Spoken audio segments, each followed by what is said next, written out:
me for even trying it. I'm gonna give Remy the credit for even trying it. And like I said, I have no dog in the race. They both my friends, both of them. But Remy told Pap.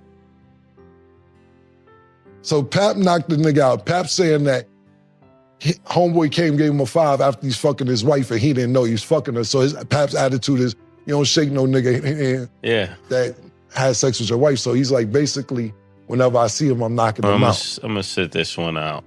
I think when it comes to the young lady, she does have like different things that have transpired for me as a dad. If that was my son, I would definitely be concerned about. I think there's other ways you could protect his assets, but I definitely would think he should look in the direction of protecting his assets. Maybe not with a prenup, but there's other things you could do these days. Yeah, they'll try to hit you with that shit. Why I get a prenup? If you really love me. If you really love me, sign the prenup. What you here for? If you here for love, just sign this joint and you don't get none of my money because the love is free. What you need? What are we doing here? I'm not signing. I mean, do what you want, Travis. That's up to you. I'm not signing a prenup unless Shorty getting as much money as I get or more than me. If you're not getting more than me, you have to sign a prenup. It just works like that for me. I don't get it. I don't know why love needs to be defined by a piece of paper. Why we can't just be love each other and do paperwork got to do with it. Look at Remy and Pat. Shit going crazy all weekend over that, man. Shit, wow, my nigga. All because of this piece of paper. They was black love. Now, I'm not taking nobody's side. Remy's my friend and Pap's my friend. I don't have a side in this. All because of some paper. Shit is messy all weekend. Remy pulling out pawn shop receipt, talking about her Cartier bracelet is missing. Pap talking about he knocked the nigga out that she dating. It's been a mess all weekend. You know why? Because of this piece of paper. When you're a girlfriend or boyfriend, just leave. And I know Squad is right. You ain't staying that long to where you think you live here. Because they'll run that too, fellas. Don't get caught up in that. Try and kick her out, and it's been 8 months, and now she got squatters' rights and all that shit. Yo, get that 10-day joint, go home for 10 and come back for 10 if you really like her. Because at the end of the day, it's too many laws for the person without the money. Now, you know who's probably your sucker to all the females? Now, it's cool when they do it. Problem when Kevin Federer do it. Kevin Federer's up $100 million off of 3 wives. Britney Spears, forget the other 2 actresses, but women to say he's a sucker. Because he doing what Dre or somebody doing. Somebody with more money is doing. You know what I'm saying? Like, yo, shout out to Kevin Federer. What happened with the Pap and Remy thing? You don't know what's going on? I was at graduations all. Oh, it's all over the place. You ain't gonna catch up on this show. You gotta go to the shade room and start from Thursday. Basically, it's been alleged over the last 2 years probably that she was dating the battle rap dude that she was messing with. Yeah, I heard of that. And that's been confirmed now that Pap is going out with Clarissa. What happened was this. Clarissa won the Breakfast Club and basically, to me, she didn't dish Remy, my personal opinion. I can't tell Remy how to feel.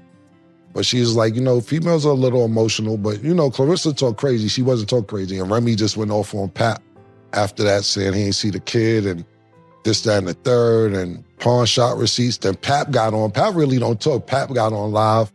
And he was talking for about an hour. Then Remy came back. And Pap was talking for an hour? Yeah, he was talking for an hour. Pap don't say nothing. He don't talk a lot. And you know what was the illest joint for me out this? Like I said, we can't catch up all on the show. But last thing I'll say was, Pat played the voice recordings of Remy. And this was trying to be one of the most gaffles I ever heard. Shout out to Remy for even trying it. I'm gonna give Remy the credit for even trying it. And like I said, I have no dog in the race. They both my friends, both of them. But Remy told Pap, so Pap knocked the nigga out. Pap saying that homeboy came, gave him a 5 after he's fucking his wife and he didn't know he was fucking her. So Pap's attitude is, you don't shake no nigga that has sex with your wife. So he's like, basically, whenever I see him, I'm knocking him out. So Pap knocked him out. And then Remy called him, I guess it was a Remy event, Remy called and said, yo, now you wild out. Now I got to be with the nigga so he don't press charges and do all the wild shit. Now I can't even curve the nigga. I was just about to curve him. Now I got to make sure he good, cause you wildin'. And I'm like,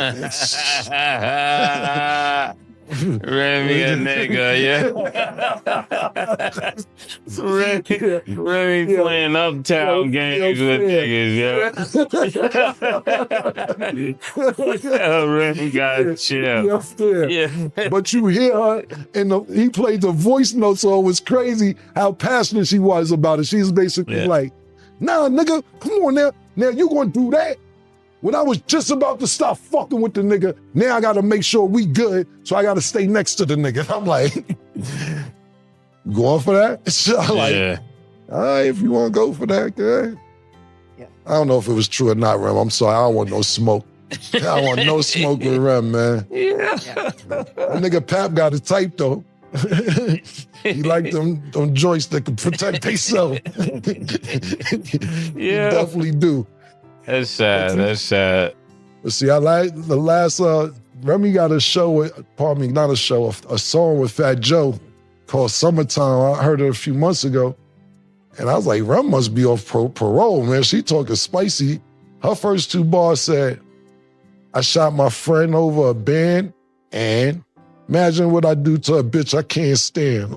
I said, yeah, I don't want no problems with Rem.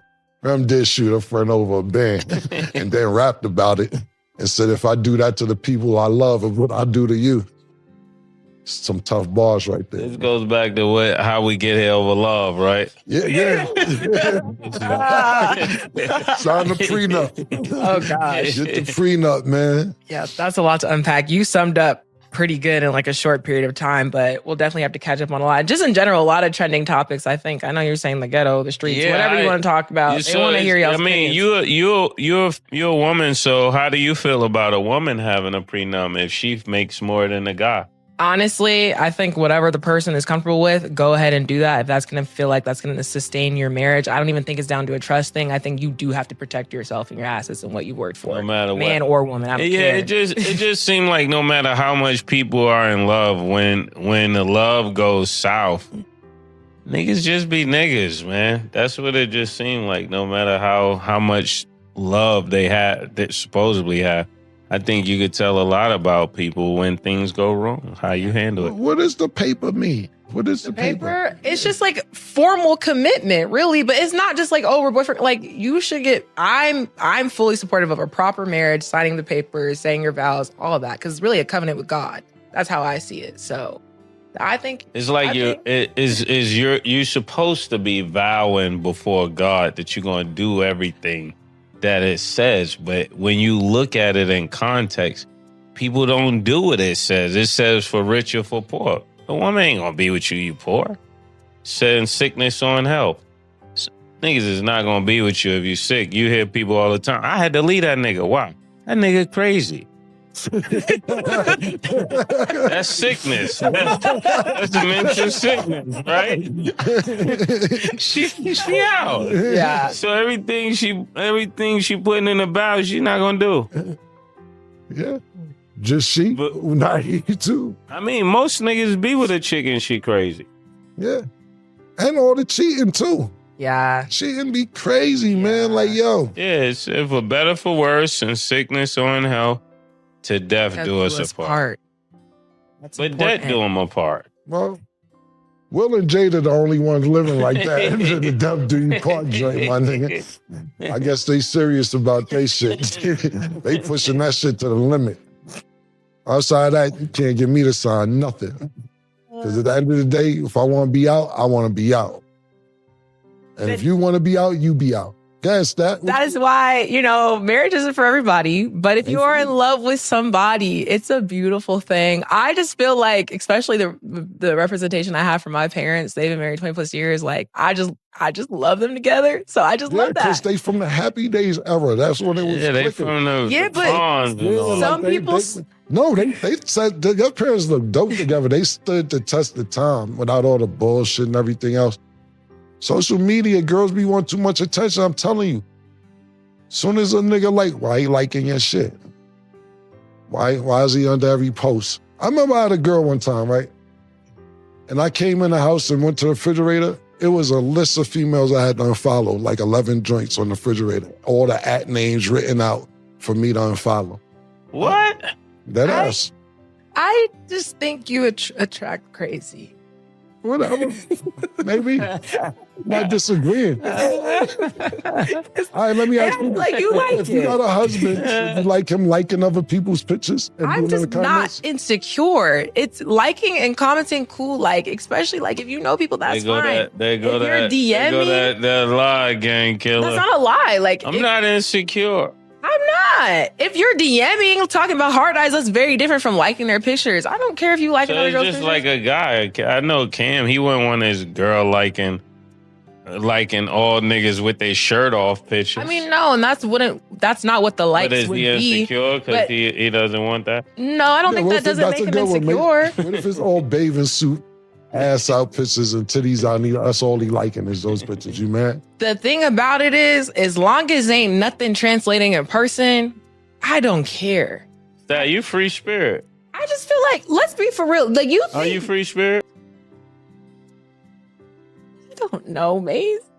I'm saying that's what your ideology is screaming, free spirit. I just don't. It's just I don't care enough to be patrolling whose pictures you're liking on Instagram. If you want to like a girl's picture in a swimsuit, I don't care as long as you ain't talking or meeting the girl who's in a swimsuit. What about in the DM hard eyes? You say you don't like That's that. crazy. Because why are you DMing her? Because maybe you don't want everybody to know that he liked the picture. Yes, that you don't like people playing in your face. Yeah, nobody does. So how you got all this DMs are different from likes. DMs are very different from likes. I can't make this up. I'm not gonna use you as an example. If you have a girlfriend and you walk past another girl and she look good, she looks good, but you keep it going. Now, if you pursue, that's different. If you look, okay, she looks good, I don't care. What's that got to do with me? No, for me, anytime I have a girlfriend, she got like girls, so it ain't no big thing anyway. So all my girlfriends like girls. If they don't like girls, they ain't my girlfriend.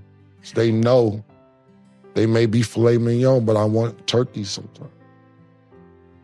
Again, marriage isn't for everybody.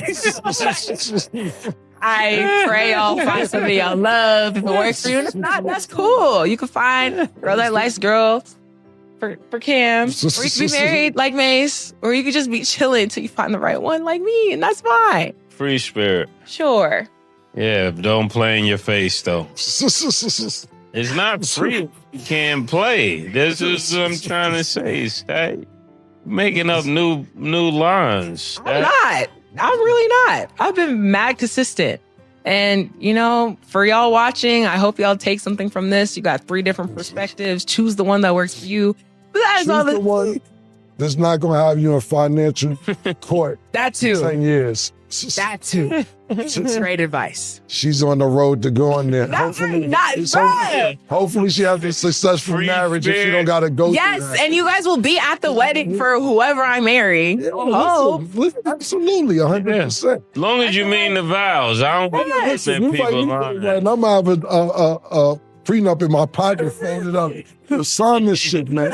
She don't even realize what's going on. Sign this joint, man. I know what you up to. Well, y'all heard it here first. We ain't got to worry about that with Stack, because she's not dating the janitor. She already told us that. She's not dating any garbage men, anybody who's not the boss. So we don't have to worry about it. They just have to match me. I ain't knocking that. That is all. I'm not knocking that, man. You don't want to struggle. Yeah. And I don't want them to struggle. We match each other. I think that's a great thing. Crazy. That's fine. That's not crazy. Y'all will be at the wedding, whenever that is, and y'all will see. And this will be played. So y'all. Your wife will put you to the struggle? Yeah, that's the only way I could do it. Yeah, I know you. I know you hard to please. Pause. Pause. I'm trying to say it had to be deep rooted for my nigga murder. Do that, man. Well, good luck to y'all. That is all the time that we have for today. Thank y'all for watching. Camron and Mase just sparked one of the realest conversations hip-hop has heard in a long time about relationships, marriage, and protecting the money you've worked hard to build. This wasn't polished financial advice pulled from a textbook or read off a teleprompter. Every point they made was shaped by personal experience, hard-earned lessons, and years of watching people around them struggle through painful relationship disasters. That's exactly what made every word land with so much impact. What made the timing even more unbelievable was that the Remy Ma and Papoose situation was unfolding live all weekend. In an instant, what started as a discussion about love and commitment transformed into something far more serious. It stopped feeling like a simple conversation and started looking like a real-life example playing out right in front of the public. So let's break down every detail, from the shocking drama to the valuable lessons and the uncomfortable reality about why legal protection may be far more important than most people ever imagine. But before we dive into that, we need to understand exactly how things unraveled between Remy Ma and Papoose, because if you weren't following everything that happened over the weekend, you're missing the crucial pieces that make this entire story hit on a completely different level. For almost 2 years, rumors have continued circulating that Remy was involved with someone from the battle rap world while she was still legally married to Papoose. This weekend, those long-discussed claims finally exploded into full public view.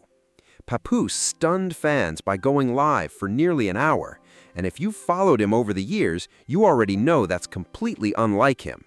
He's always been known as someone who keeps things private, so hearing him speak that long instantly showed just how serious the situation had become.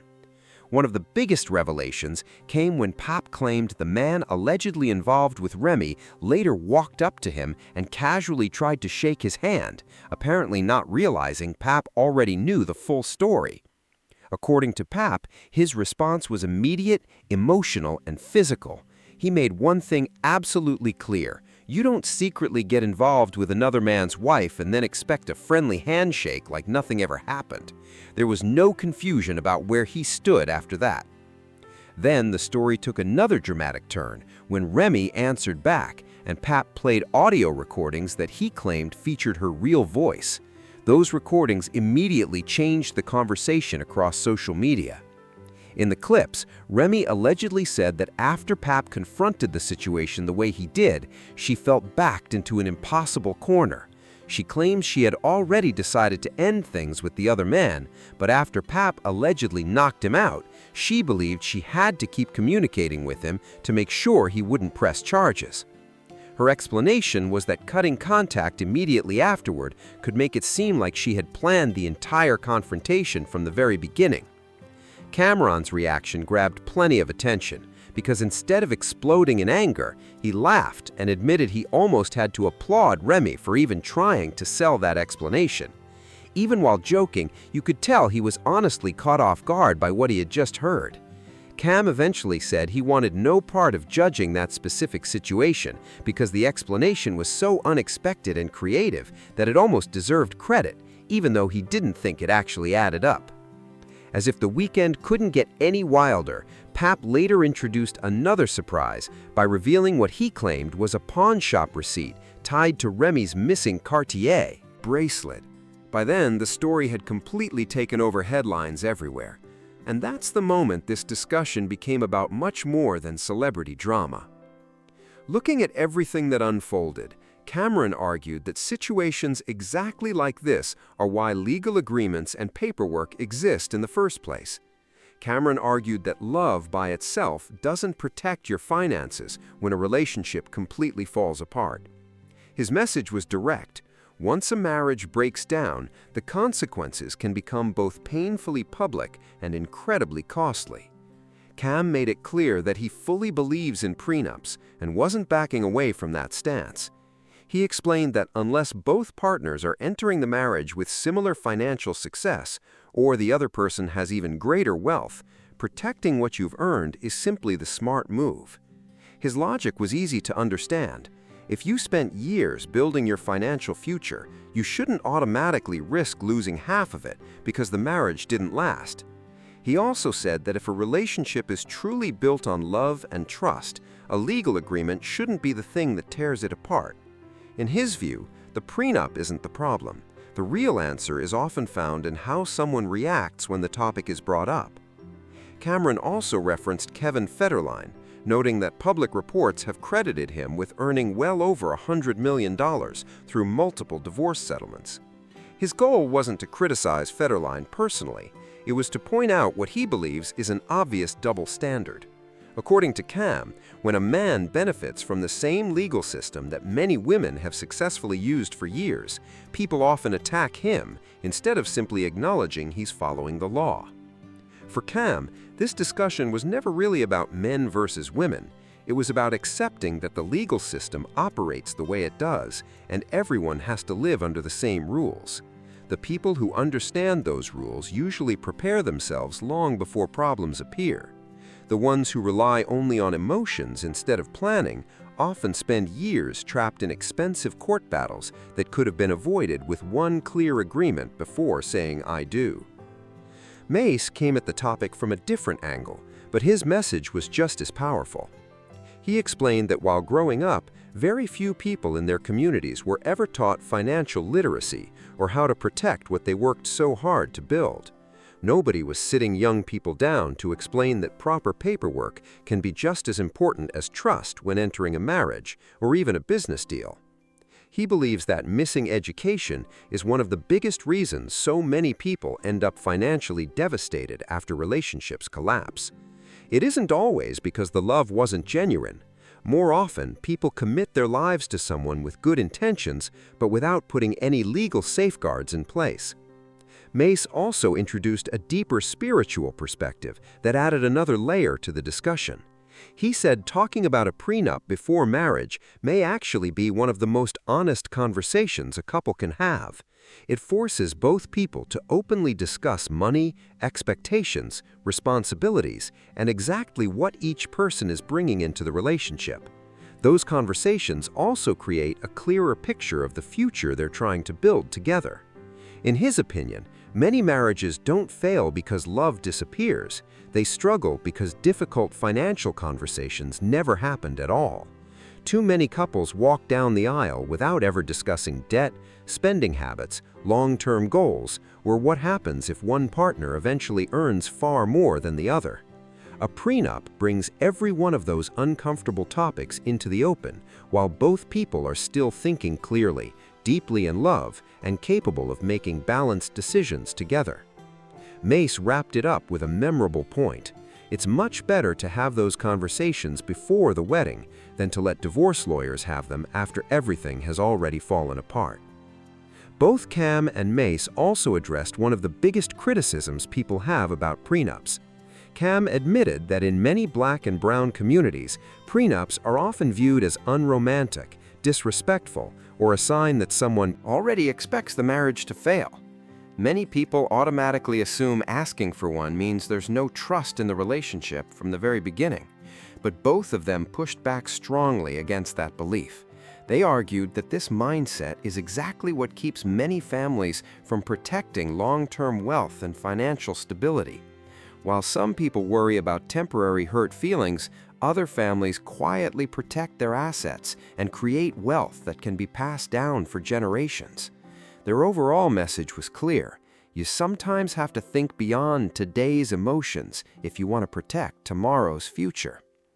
Mase then raised another important point that especially connected with parents who already have children from previous relationships. He explained that without a prenup, assets originally meant for those children could become entangled in divorce proceedings if the marriage eventually ends. A carefully written agreement can help protect those plans while giving everyone involved much more clarity. That's why estate planning and prenups often go hand in hand for people thinking about the legacy they hope to leave behind. It isn't about assuming the marriage will fail. It's about making sure the people who rely on you remain protected no matter what happens. The female guest added a perspective that brought balance to the entire conversation. She made it clear that she supports prenups and doesn't see them as a sign of distrust. Her opinion was simple. Whether you're a man or a woman, everyone deserves the opportunity to protect what they've worked hard to build. She explained that signing a prenup isn't about expecting the relationship to fail. It's about recognizing that life, circumstances, and emotions can change over time. A fair agreement gives both people equal protection if that day ever comes. She also pointed out that a person's reaction to a reasonable conversation about finances can reveal a lot about who they truly are. If someone becomes defensive, angry, or insecure over that discussion, it may be better to discover that before the wedding than after it. When you remove the celebrity headlines, the jokes, and the street stories, all three speakers were really delivering the same core message. Love matters, marriage matters, and neither should stop you from making smart financial choices. You can deeply love someone while still treating the legal side of marriage with responsibility and maturity. In fact, taking the time to review contracts, consult attorneys, ask difficult questions, and make sure both partners understand every detail may actually reflect an even stronger commitment. It shows you're serious enough about the relationship to protect both people instead of simply hoping everything works out. The public situation involving Remy Ma and Papoose became a real-time reminder of what can happen when a relationship completely falls apart without a clear exit plan. Every live stream, leaked recording, receipt, and fresh accusation quickly became content for millions of people online. Private moments that should have stayed behind closed doors instead became entertainment for the entire internet. Cam ended with one simple thought. If two people genuinely love each other, agreeing to a fair prenup shouldn't be the toughest conversation they'll ever face. According to him, the strongest objections often come from people who are more focused on the assets than the relationship itself. Whether you agree with that viewpoint or not, Cam and Mase definitely started a conversation that people won't stop debating anytime soon. So now it's your turn. Which side of the argument are you on?